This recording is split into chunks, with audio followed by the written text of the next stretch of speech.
And I believe collectively as a group, we're going to kick the competition's butt because we understand how important it is to think, execute, and dominate. Suck it up. Get tough. Suck it up. Get tough. People want to have success. People want to make a lot of money, but they want it to be easy without any challenges. Do you think it was easy for me to become one of the top 450 basketball players in the world that you never heard of?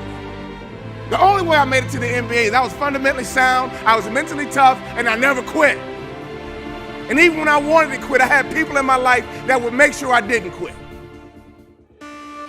I hired and set out the top 10 motivational speakers, watched all their videos, and I watched them one by one because I understand that if I pay attention to what the best are doing, I could be the best too. I watched game film on Michael Jordan. No matter how much I watched, I couldn't do what Michael Jordan could do. I would watch Magic Johnson. I couldn't do what Magic Johnson would do, but I sat there and had these videos. I watched Les Brown, Zig Ziglar, Tony Robbins. My wife was scared. I was scared. I called into my office and I said what husbands say. I said, babe, we're gonna be okay.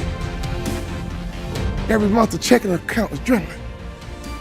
I said, babe, we're gonna be okay. Let's start a motivational speaking business. I go to Jerry Sloan and I say, Jerry, I'm trying to make your team, but since we don't scrimmage, I feel like I can't show you what I can do. Go to the corral, hear me clearly, listen to his answer, and it will unlock some mysteries as to how you become the best in the world at what you do over a long period of time. Jerry, I'm trying to make your team, but I feel like I can't show you what I can do. He says, Walter, I already know what you can do, but if you want to make my team, I suggest you listen, follow directions, and execute. Listen, follow directions, and execute. What I didn't realize, even though we didn't scrimmage in practice, throughout practice, we did drills, and he created what I call habits and rituals. Every single day, practice was the same. Every single day, we drilled on fundamentals. Every single day, we worked on habits and rituals. So even though my mind was floating, even though I was selfish and self-centered, he was conditioning me into the culture through practice of habits and rituals. The reason why I tripled my NBA income in 3 years is because of habits and rituals. Next year, if your name didn't get called to come across the stage, I'm here to tell you they will call your name next year if you go back home and execute habits and rituals. I wanted to scrimmage for me, but Jerry Sloan was getting me ready to play for the Utah Jazz. So every day it was about habits and rituals. Having hot food is about habits and rituals. Great customer service is about habits and rituals. Being the best in the world at what you do, being a pro, is all about habits and rituals.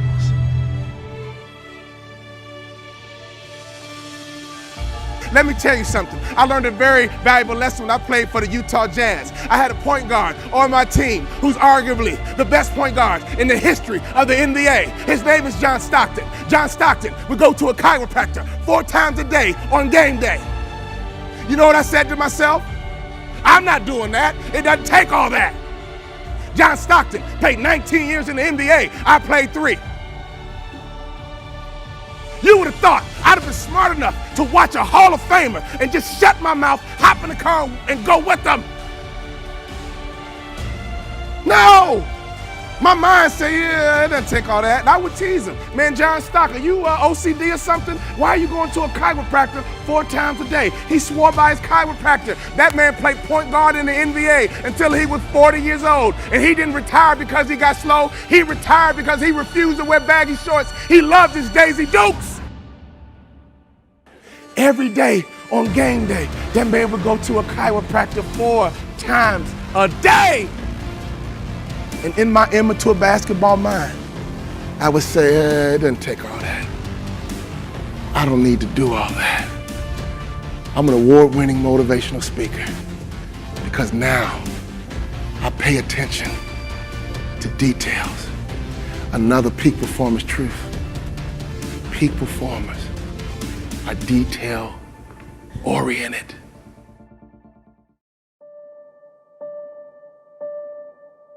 My college career was over.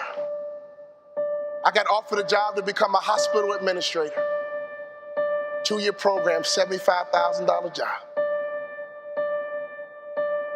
And right before I took the job, my daddy called me on the phone. Let me tell you about my daddy. When I was a little boy, my daddy would always pick me up. When he came home from work, he'd pick me up. When he saw me in the nursery after church, he'd pick me up. No matter how long he worked, no matter how tired he was, my daddy would always pick me up. So when I had my kids, I would always pick up my kids. When I got home, sometimes I was tired. They have a bottle in one hand, and they just lifted up the other hand, and they knew what daddy was supposed to do. My job was to pick them up. This is a spiritual interaction. When you pick up a child, it is a spiritual transaction. When you pick up a child, you change their perspective. When you pick up a child, all of a sudden they can see the world the way you see it. I don't care what your children have done, there is nothing they can do for you to stop picking them up. When my daughter's a drug addict, I don't care, pick her up. My son messes up, I don't care, pick him up. I don't care. You pick them up. That is your job, mama. That is your job, daddy. That is your job, grandma. That is your job, granddad. Your number one job is to pick them up and change their perspective.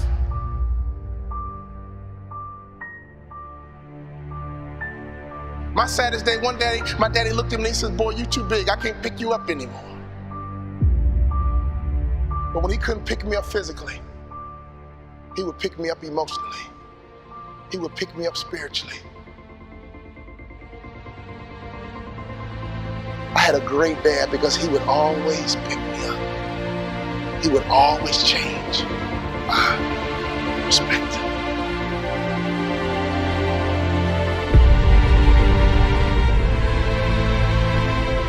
So my daddy called me on the phone, he asked me a question. He said, son, you had a tough year, what's next? I said, Dad, I'm gonna be a hospital administrator. He said, not bad, but let me ask you a question, son. Do you believe you're an NBA player? You can't outproduce your self-image, son. If you don't think so, go take the job.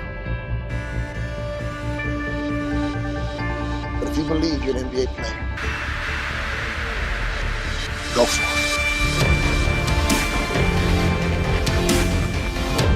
My dad had the self-control and discipline and waited for my answer.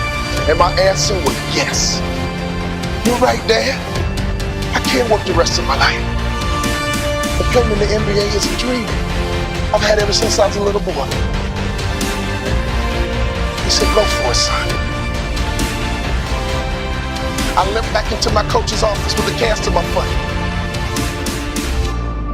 Tears in my eyes. I said, Coach, what do I need to do to play in the NBA? He said, do 2 things you can play in the NBA. Lose 20 pounds and shoot a 3-point shot with range, you can play in the NBA. If you lose 20 pounds and shoot a 3-point shot with range, you can play in the NBA. I lost 20 pounds, and every day I would shoot 500 shots a day, every single day. I got invited to training camp with the Dallas Mavericks, and not only did I make the team, I became the first ever undrafted rookie free agent in the history of the Dallas Mavericks to start opening night. Could you imagine what was going through my mind? I had not started a basketball game since high school. I got to the arena, and they dimmed the lights, and they put the spotlight right on me. Right through the spotlight, I saw my mom, my dad, and all my brothers and sisters. Then I saw my dad. He just pumped my fist. He pumped his fist. And tears streamed down my face. Thank you for all those timeouts. Thank you for making sure I was always home when the streetlights came on. Thank you for making sure I could always hear your voice. Thank you for always changing my perspective.